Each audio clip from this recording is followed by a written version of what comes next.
Do you speak ancient Arabic, by the way? I could read and do a bit of grammar. A bit of grammar. You don't speak it then? No, no. So your presumption that it's beautiful ancient Arabic is just a presumption. You actually don't know what you're talking about. No, it's not. Okay. I'll respond. Okay. I just wanted to ask that question because I don't speak Turkish. I wanted to see if you spoke ancient Arabic. Well, I just want to ask, do you speak ancient Arabic? Yes, I do. Fluently? No, but I do speak it. Okay, but not fluently. كيف حال? Because we didn't evolve to know about it. We've learned about it. We force our idea of common sense to change. It's called learning. Some people would rather read an ancient book than learn. And this has been a very good evidence of that. You are rather gorgeous. Gorgeous George over here. I watched some of these and they're always exactly the same. So I thought they'd be different this time. And it always begins with you and I'm supposed to respond to you. And I will to some extent, but it's hard to respond to nonsense. And in fact, the point of this is not a question, does God exist? That's not the question. It's atheism or Islam or atheism, which is more sensible, I think is what it says, or something like that. Now, I was just shocked because I thought that you wouldn't bother to try and pretend you knew science, because you don't, and we're going to go through that in real detail. Everything you said is nonsense when it comes to science, so we'll go through and we'll have a little chat if that's okay. Of course. Okay, good. And so I found it remarkable that you began with that kind of nonsense, and we'll continue from that. But let me just first begin with the fact that the premise of this debate is in some sense inappropriate, because it suggests two things. First of all, it suggests that Islam is something special, and it isn't. It's not special at all. It's one of 1,000 religions or more that have existed since the dawn of humanity, all of which claim divine revelation, all of which claim perfection, all of which proclaim infinite knowledge, uniqueness, beauty, etc. So Islam is just a religion like any other religion. And there's no difference. It proclaims, just as the Rig Veda did and Akhenaten in ancient Egypt, that the universe had a beginning, nothing special, okay? There's absolutely nothing special. The question is, Islam as one of 1,000 religions, all of which make the same claims, but mutually inconsistent ones. So one of the things we know is, of these 1,000 religions, they all make mutually inconsistent claims, so they can't all be correct. In fact, at best, one of them can be correct, because they're not consistent with each other. So that means a priori, just a priori, and I know you like that term instead of a posteriori. I've heard you say that. A priori, Islam has a probability of 0.1% of being correct, because it's just one of 1,000 religions, and one of them is at most is correct. But since they all make the same claims, it's probable that none of them are correct. So treating Islam specially is inappropriate. Then atheism is somehow, as has been described, speaker, a belief system. It's not a belief system like Islam or Judaism or Christianity or the Norse myths or Zeus or Thor or any of the other myths that have been created throughout human history. All it's saying is, it's not a belief system. It's saying, you know what? We don't choose to believe that stuff because it's not sensible. So it's not saying we believe X. It's saying, well, this myth is inconsistent with this myth, or this myth is inconsistent with what we know about the universe, and therefore, it's unlikely to be true. So what atheism is just saying, this is unlikely to be true. It's not a belief system. So to compare one versus the other is, of course, false. It's a false premise. The first part of the false premise is that is that Islam is special. Not special at all. It's been there. It'll be gone, or be there as long as other religions. It's just like all the rest. And atheism is not a religion. It's just, in fact, what it is could be described as common sense. Okay, what makes sense? I will think that those things that make sense are likely, and those things that don't make sense are unlikely. In fact, that's what science is all about.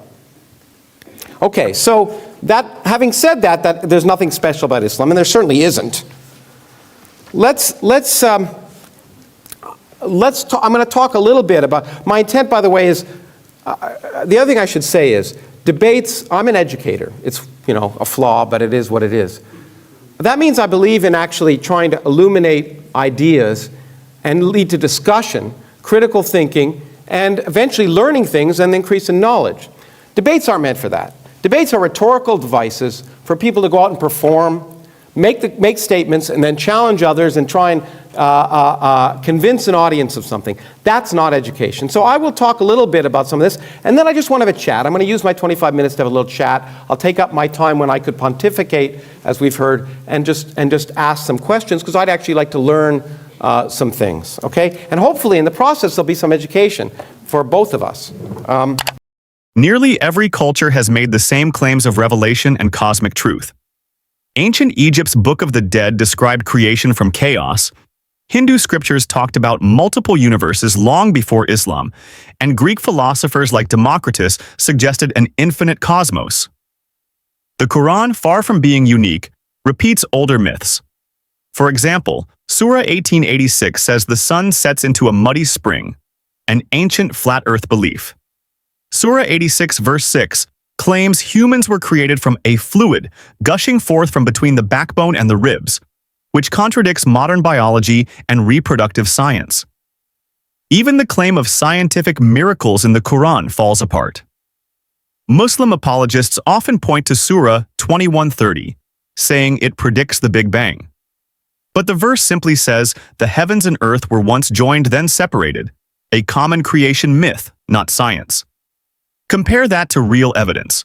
The cosmic microwave background radiation discovered in 1965, which actually confirms the Big Bang, a discovery from physics, not scripture. And Islam's specialness today often reveals itself through control, not truth. In countries like Saudi Arabia, apostasy and blasphemy are punishable by death. In 2020, a Pakistani professor was sentenced to death for allegedly insulting Muhammad. As I've often said, common sense, our deductions might suggest that you cannot be in two places at once. That is crazy. But of course, an electron not only can be, but it is. It doesn't make sense because we didn't evolve to know about it. We've learned about it. We force our idea of common sense to change. It's called learning. Some people would rather read an ancient book than learn. And this has been a very good evidence of that. For example, to say something is inconceivable just means you can't conceive it. But the great thing about the universe, and the reason that I do science, is that the universe has a much greater imagination than we do. In fact, there are more things in heaven and earth than are dreamt of in your philosophy. And that's what's wonderful about the universe. Things that are inconceivable happen all the time. And what that does is that expands our mind. And expanding our minds to conform to the evidence of reality is common sense. And that's what, when you call atheism, that's what that is. That's just saying, I'm going to accept the evidence of reality, and if something seems like it contradicts the evidence of reality or is irrational, I should question it. Now, there are a lot of ideas which gorgeous George over here, no, Mr. Tzortis. Tzortis. I've been to Istanbul and I'm trying to learn Turkish, but Tzortis, Mr. Tzortis. It's okay. Do you speak ancient Arabic, by the way? I could read and do a bit of grammar. A bit of grammar. You don't speak it then? No. So your presumption that it's beautiful ancient Arabic is just a presumption. You actually don't know what you're talking about. No, it's not. Okay. I'll respond. Okay. I just wanted to ask that question because I don't speak Turkish. I wanted to see if you spoke ancient Arabic. Well, I just want to ask, do you speak ancient Arabic? Yes, I do. Fluently? No, but I do speak it. Okay, but not fluently. كيف حال?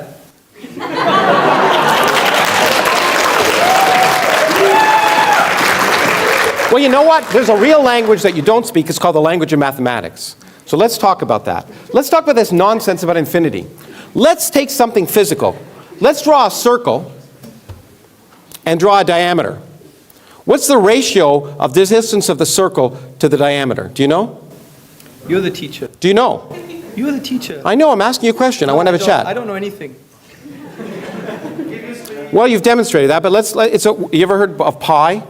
Yes, I have, yeah. Oh, do you know what it is? 3.14 Christian, you say. How many decimals does it have? I don't remember. An infinite number. Yes. Yes. Okay, so the physical distance of the ratio of a diameter of a circle to its circumference is an infinite number. Yes. What do you know? Now, when we talk about, what's amazing to me is you quoted Aristotle as the basis of science. Of course, Aristotle was the one that told us objects fall in proportion to their weight, because he actually didn't do the experiment. He deduced it based on what he wanted. Galileo, of course, did the experiment, right? And we know, let's do the experiment here in front of you. So I'm going to take this object and this object. Yes. Aristotle would tell me which would fall first. Will you tell me which would fall first? Guess, Okay. if you don't know. The book. Okay, look, you were right. Great. Okay, good. Why?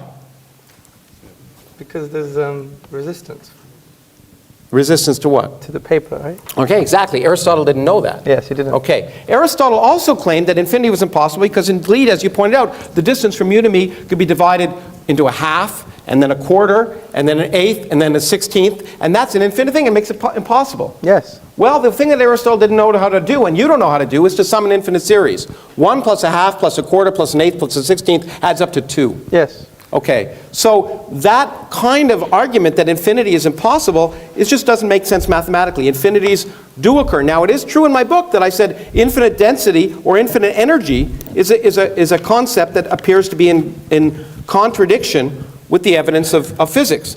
But that doesn't apply. All infinities are impossible. In fact, space could be infinitely large. There's no presumption that space isn't infinitely large. It could be.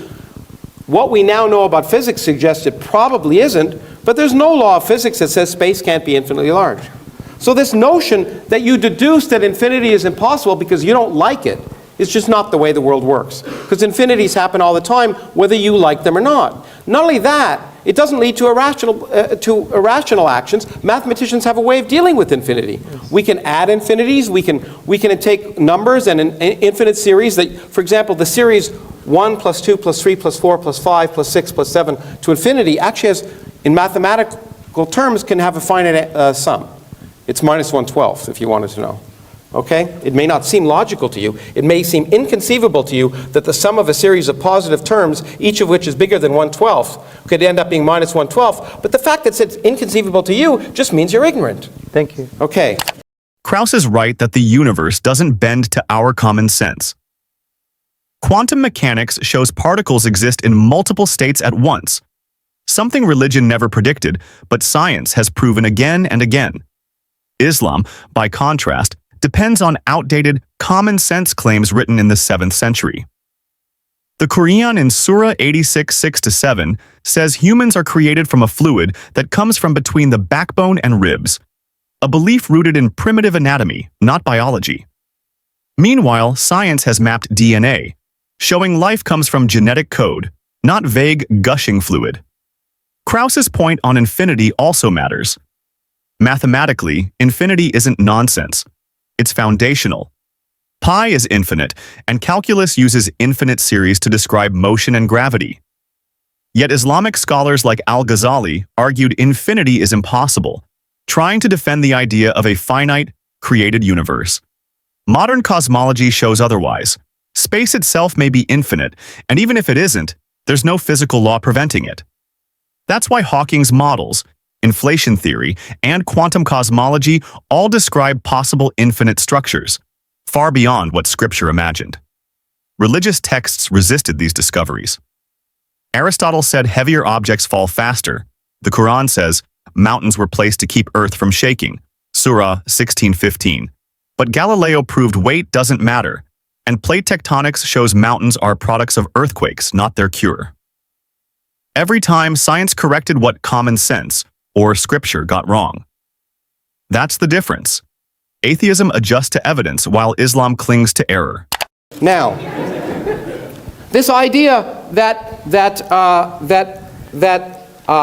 Occam's razor suggests, first of all, Occam's razor is not a principle of science. Okay, it's a nice idea that you should try for the simplest answer to any question, and physicists try and use that. Sometimes the simplest answer doesn't work.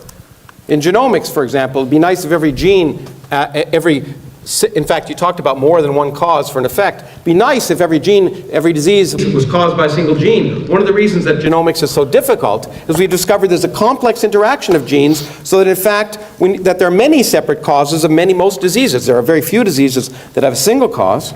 But in fact, you know what is simpler than the number 1? The number 0.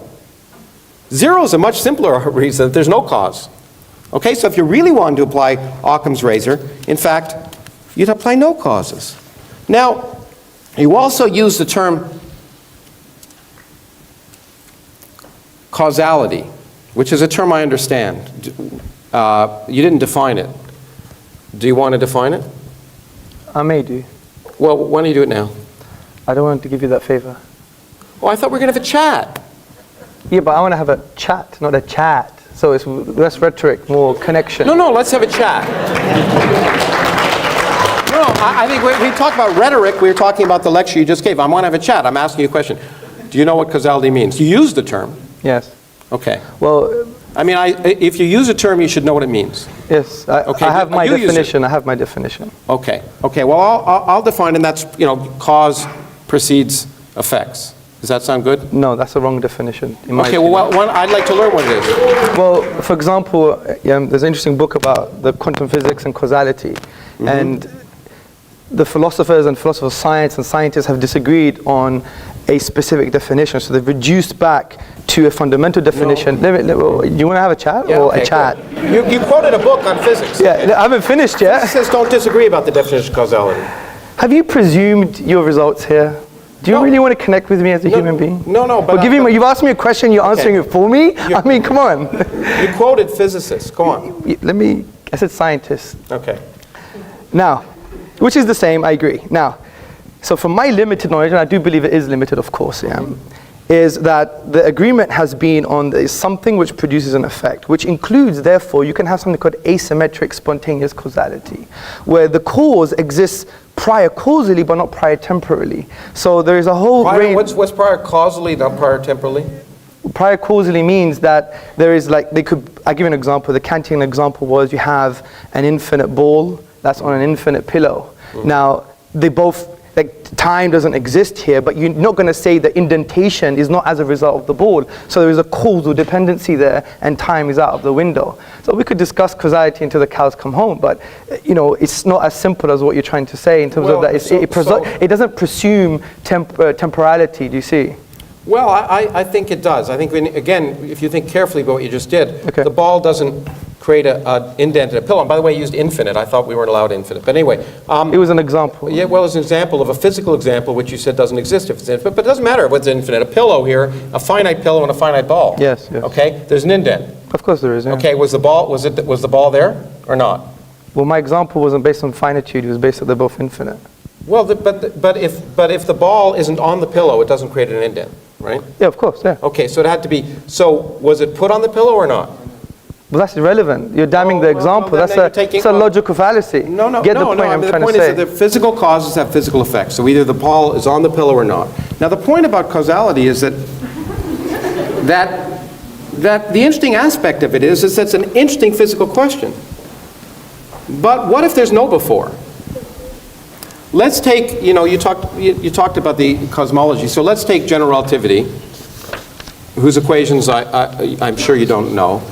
And I said I don't know anything. The beginning, you made it very clear that the beginning of the universe is very important. You deduced it, but in fact, deduction doesn't matter. The point is, the universe, our visible universe, did have a beginning because we can measure it. Whether we liked it or not, or whether we think it's sensible or not, it actually did have a beginning, a factor not in dispute. Our universe had a beginning. Now, however, the laws of physics tell us, right now, if we extrapolate back to the beginning, that if we took it at face value, that time didn't exist before t equals 0. So if time doesn't exist at all, the sense of cause doesn't even make sense. And this is the key point. In science, we have to realize that our common sense notions sometimes go out the window.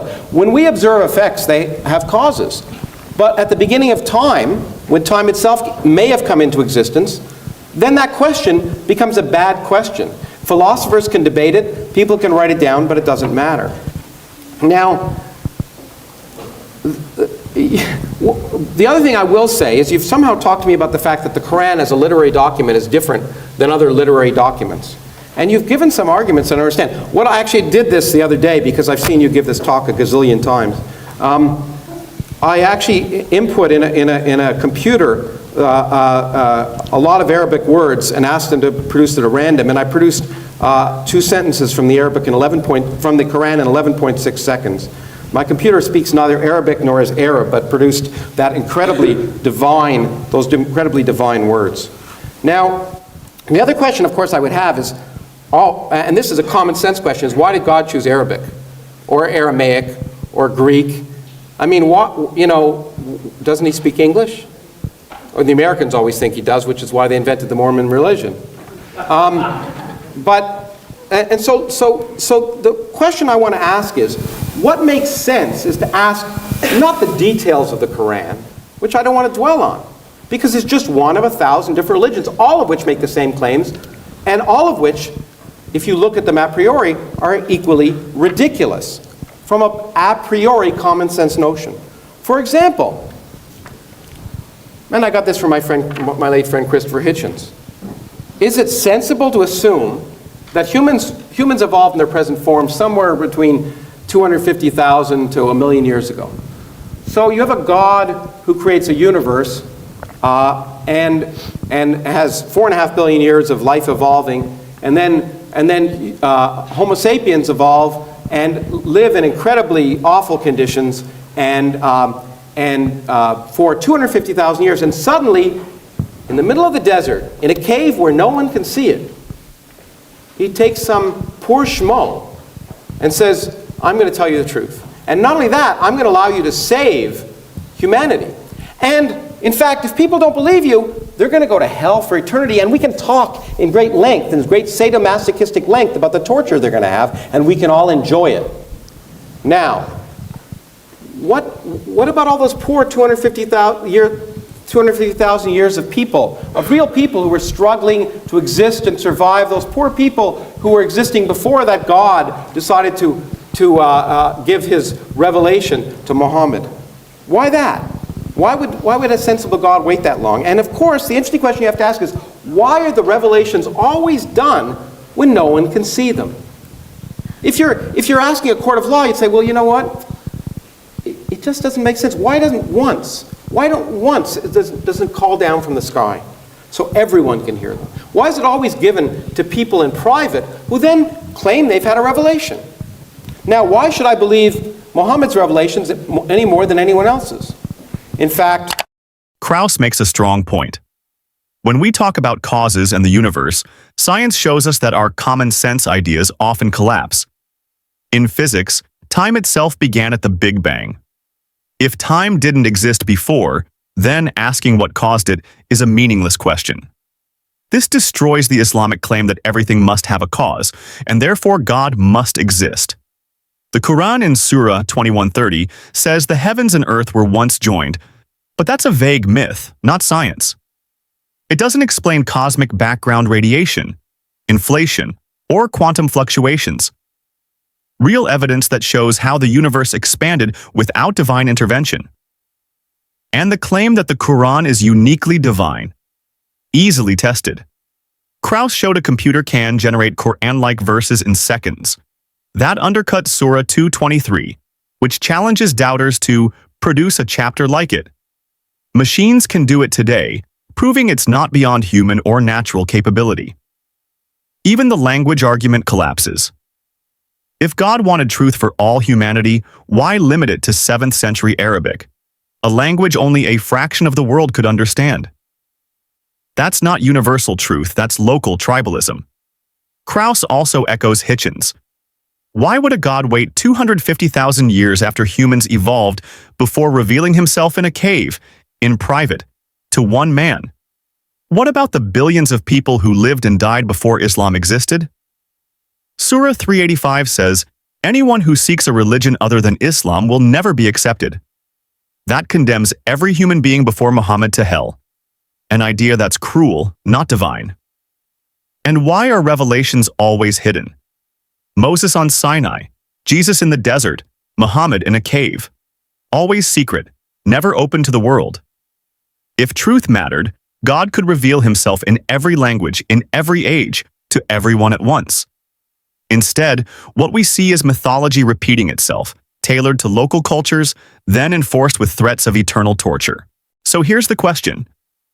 If God truly wanted all of humanity to know the truth, why would he reveal it in secret visions to a handful of men, in languages most of the world can't understand, and only thousands of years into human history? Doesn't that sound more like myth than reality? If you found this breakdown helpful, drop your thoughts in the comments. Do you think Islam's foundation holds up under science and history? Don't forget to like this video, subscribe for more fact-based analysis, and share it with someone who still thinks ancient books explain the universe better than science does.